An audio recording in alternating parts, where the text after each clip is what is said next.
दही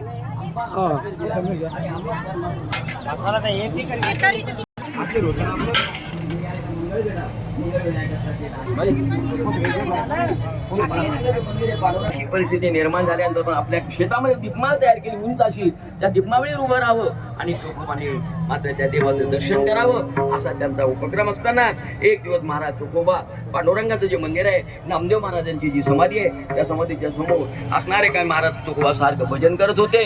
पंढरी, आता तुम्ही थोडं पंढरीचं थोडं लक्षात आणा.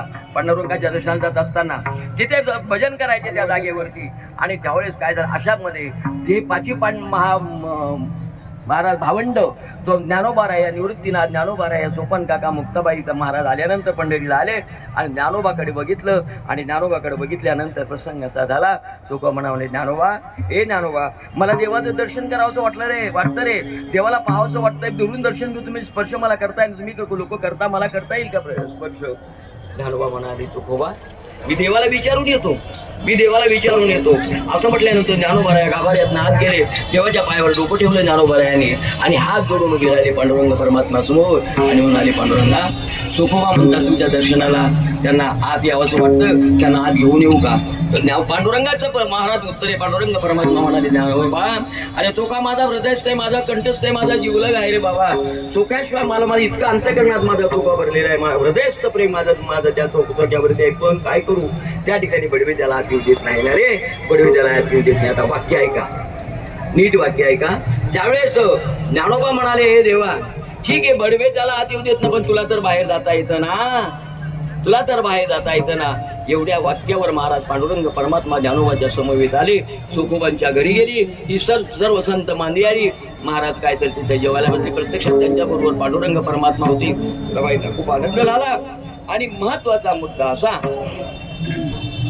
जेवण झाल्यानंतर चोखोबा ज्ञानोबाच्या गळ्यात पडून रडत, माझ्या ज्ञानोबाची भेट झाली नसती तर माझ्या देवाचं दर्शन मला घडलं नसतं, माझ्या ज्ञानोबाची भेट झाली नसती, मला माझ्या देव माझ्या घरी आल्या नसता, असे चोखोबांच्या मनात होत होते. धडधसा रडू लागले. महाराज, तेवढ्यामध्ये प्रकार असा घडला.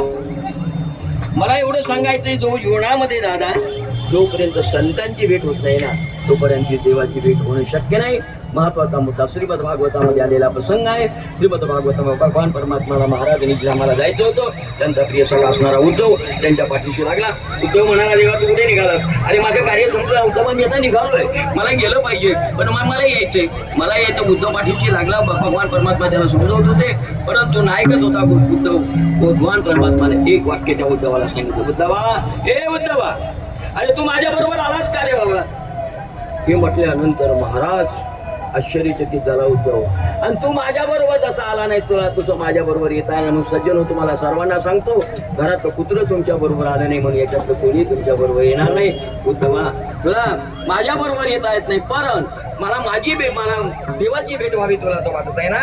महाराज, तो एक कर, संत संगती वेगळे दान. लेखनाची भागवतामध्ये आलेलं आहे, संत संगती वेगळे दान, तात्काळ पावया माझे स्थान, अनेक नाही साधन सत्य दान. उद्धवा, विठ्ठल विठ्ठल